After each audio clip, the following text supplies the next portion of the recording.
بطشتم جبارین وَإِذَا بَطَشْتُمْ جَبَّارِينَ۔ اس آیت کریمہ کو ریفلیکٹ کیا ہے علامہ اقبال نے اپنی ایک خوبصورت نظم میں، جو کہ انسانی حقوق سے تعلق رکھتا ہے۔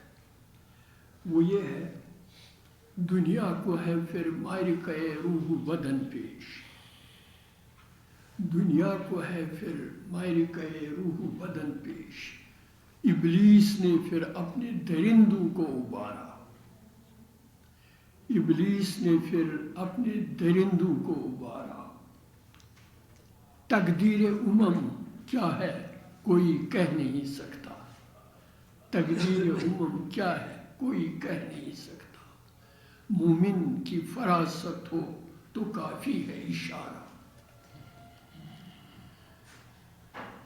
تو ہیومن رائٹس کی جو تحریک ہے یہ بہت پرانی ہے اور بہت عظیم ہے اور ہمگیر ہے۔ دنیا کا کوئی کونا نہیں، کوئی ملک نہیں ہے جو ہیومن رائٹس کا تقاضا نہیں کرتا۔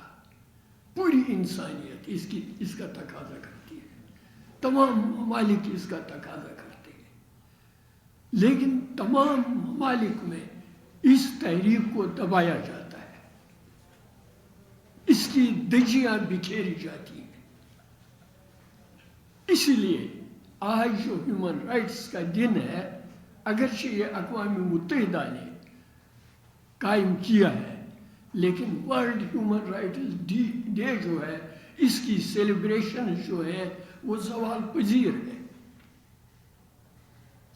اب کسی کو اس پر اعتماد نہیں رہا ہے، اس کی کریڈیبلٹی، اس کی پاپولیرٹی ختم ہو چکی ہے، ان اصولوں کی نہیں بلکہ دن منانے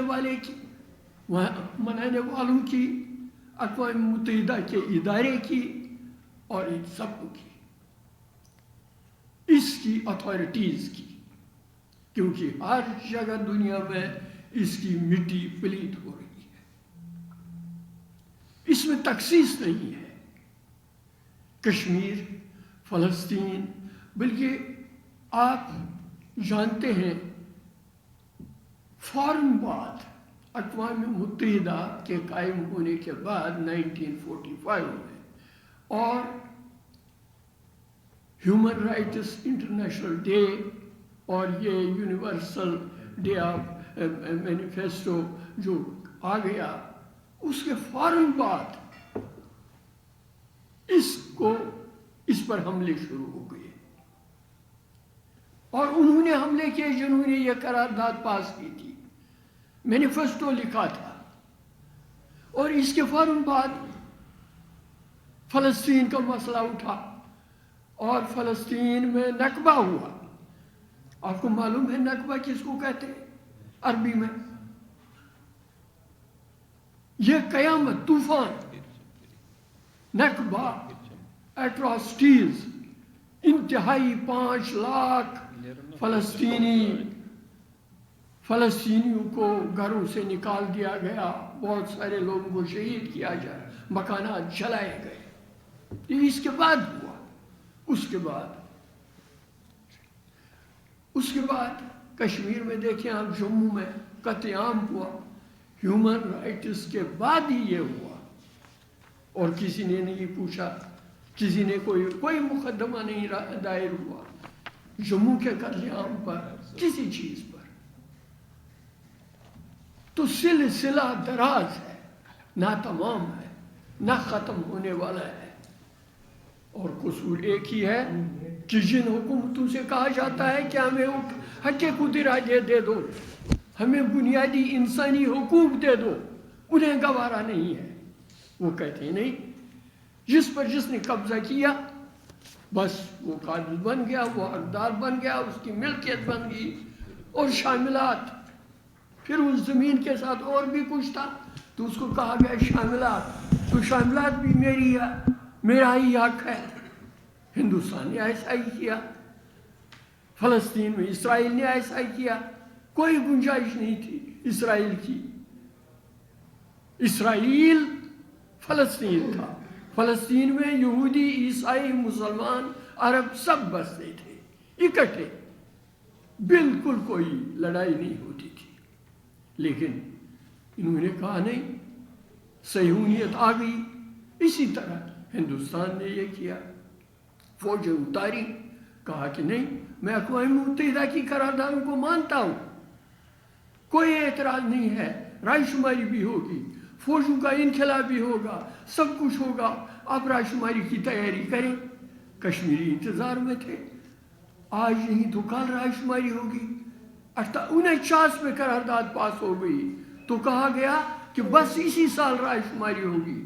پھر 50 آ گیا، پھر دوسری قرارداد آ گئی، پھر تیسری قرارداد آ گئی، پھر چوتھی قرارداد آ گئی. قراردادوں پر قرار دے دیں اور ہندوستان کہتا رہا کوئی اعتراض نہیں، کر لیں گے، رائے شماری کر لیں گے.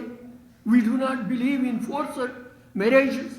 پنڈت نہرو نے کہا we do not believe in forced marriages, we do not believe in forced unions. تو لہٰذا اس میں کوئی بات ہی نہیں. لیکن آپ دیکھتے ہیں اب صدی گزر رہی ہے، 20th سینچری گزری، 19th سینچری گزری، 20th سینچری گئی، تو اب 21st سینچری ہے. 21st سینچری بھی نہیں کوئی اشارہ دے رہی ہے، یہ صدی بھی نہیں کوئی اشارہ دے رہی ہے کہ کشمیر کا مسئلہ حل ہوگا. اسی کو کہتے ہیں وَإِذَا بَطَشْتُمْ بَطَشْتُمْ جَبَّارِينَ. جب تم جپڑتے ہو، گرفت کرتے ہو، تمہاری گرفت جو ہوتی ہے وہ بڑی سخت ہوتی ہے. ظالموں تم بڑی سخت گرفت کرتے ہو، لیکن اس دن کو یاد کرو جس دن تمہاری یہ ساری گرفت کمزور ہوگی. لیکن بہرحال انسانیت کانپ رہی ہے اس وقت کشمیر میں، جس کا کہ آپ نے یہاں پر اظہار کیا. بنا صاحب نے، خورشید صاحب نے، آپ نے تو عملاً کہا کہ کیا کیا ہو رہا ہے. اب ان کی تفصیلات کے لیے پورا ایک دن چاہیے، بلکہ مہینہ چاہیے. ہمیں چاہیے تھا کہ اس معاملے پر، کشمیر کی صورتحال پر APHC کم از کم مہینے میں ایک میٹنگ کیا کرتی اور ان تمام معاملات پر غور کرتی، فکر کرتی، نتائج اخذ کرتی اور پھر بتاتی کہ کیا ہوا ہے. سوشل ریلیشنز ختم کی گئی ہیں، اکنامک ریلیشنز ختم کی گئی ہیں، ناطے رشتے توڑ دیے گئے ہیں. کسی نے کہیں رشتہ کیا تھا، شادی ہونے والی تھی تو اس سے کہا گیا نہیں جی، اس کی بیٹی والوں سے کہا گیا یہ تو ٹیررسٹ ہے، تم نے کس سے رشتہ جوڑا ہے، یہ رشتہ توڑو، اور وہ رشتہ توڑنے پر مجبور ہو گئی.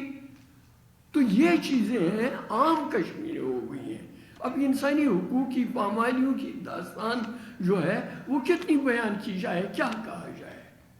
میں چونکہ وقت کم ہے، میں صرف ایک بات، آل پارٹیز حریت کانفرنس کے ذمہ دار ہوں اور تمام ممبر حضرات، اس کی تمام اتھارٹیز، ایک اور KMS کشمیر میڈیا سروس، ان کے ذمہ داروں سے ایک عرض کروں گا کہ پہلی بات، کچھ لوگ جو ہیں وہ ہم جانتے ہیں ان کو، جو کچھ قید خانوں میں مقید ہے، وہ زیادہ لمبی تعداد نہیں ہے، لسٹ نہیں ہے. وہ لسٹ بنائیں اور آویزاں رکھیں اپنے اپنے دفاتر میں. جتنے بھی وہاں پر ہیں اس وقت تہاڑ جیل میں یا کسی اور جیل میں لیڈرز، ان کی لسٹ آویزاں کر لیں APHC کے آفس میں، گیلری میں، اور اسی طرح KMS میں. بلکہ اگر ممکن ہو کہ جتنے یہ گرفتار کیے گئے ہیں، جن کا کوئی اتا پتہ نہیں ہے، جن کو ہم نام، جو گمنام ہیں، جن کا کوئی پوچھنے والا ہے، جس کا ہمیں پتہ ملے اس کا بھی لسٹ آویزاں کی جائے، شامل کی جائے، اور یہ دکھایا جائے، دنیا کو ہر دیکھنے والا دیکھے گا. تو یہ ایک کم سے کم یہ ایک ایسی چیز آئے گی کہ دیکھو، ورنہ آفس ہے ہمارا، یہ کوئی نہیں جانتا ہے کہ وہاں کتنے لوگ بند ہیں. خرم پرویز صاحب جو تھے انہوں نے یہ گناہ کیا تھا، انہوں نے ڈاکیومنٹیشن کی تھی اور انہوں نے ایک ایک گاؤں، ایک ایک پارت اور ایک ایک شہید کی لسٹ بنائی تھی، کئی ہزار صفحہ، لیکن وہ سزا بھگت رہے، حالانکہ وہ کسی پارٹی سے تعلق نہیں رکھتے تھے، پولیٹیکل پارٹی سے، وہ صرف ہیومن رائٹس پر کام کرتے تھے۔ اسی طرح بہت سارے ہیومن رائٹس والے جنہوں نے آواز اٹھائی تھی، وہ ہیومن رائٹس والے تو غائب ہی کیے گئے، ختم کیے گئے، دریاؤں میں ڈبا دیے گئے، جنگلوں میں ان کی لاشیں پڑ گئیں، کچھ پتہ نہیں ہے۔ لہذا اے پی ایچ سی اور کے ایم ایس یہ دو ادارے ہیں، یہ آویزاں کر لیں اپنی اپنی گیلریوں میں ان لسٹوں کو اچھے جلی حروف میں ٹھیک طرح سے۔ میں یہاں پر ایک، میرے پاس چونکہ وقت کم ہے، لیکن اگر ہم اپنی زبان سے بھی ادا کرتے رہیں کہ نمبر 1 نمبر 2 یہ فلاں اس وقت اتنے ہیں، تو ریپیٹیشن جو ہوتا ہے اس سے تکرار ہو جاتا ہے، مکرر ہم بات کرتے رہیں گے، فلاں فلاں فلاں فلاں جیل میں ہے، اس جگہ ہے، اس کو اس طرح ٹارچر کیا گیا ود فیکٹس اینڈ فگرز۔ تو یہ ایک بڑی خدمت ہوتی ہے، ایک تو اپنے ضمیر کو مطمئن کیا جاتا ہے، پھر دوسری بات یہ ہے کہ پھر پیغام بھی دیا جاتا ہے کہ دیکھیے کیا ہو رہا ہے۔ ورنہ آپ دیکھتے ہیں کہ کشمیر جو ہے، فلسطین تو دنیا کو جانتی ہے، فلسطین کا ہم مقابلہ نہیں کر سکتے ہیں۔ فلسطین بہرحال ہماری وہ سرزمین ہے، مسجد اقصیٰ ہے، نبی صلی اللہ علیہ وسلم نے وہاں سے معراج کیا ہے، یہ ہماری محبوب سرزمین ہے، وہاں کیا ہو رہا ہے، اس سے خون کے آنسو ٹپکتے ہیں وہ دیکھ کر، اور ہم بعض اوقات بھول جاتے ہیں ہمارے ساتھ کیا ہو رہا ہے، ہم کہتے ہیں فلسطین ہمارا ہے، کشمیر ہمارا ہے وغیرہ، لیکن اس کے لیے کچھ کرنا چاہیے۔ میں ایک پڑھوں گا یہاں پر ایک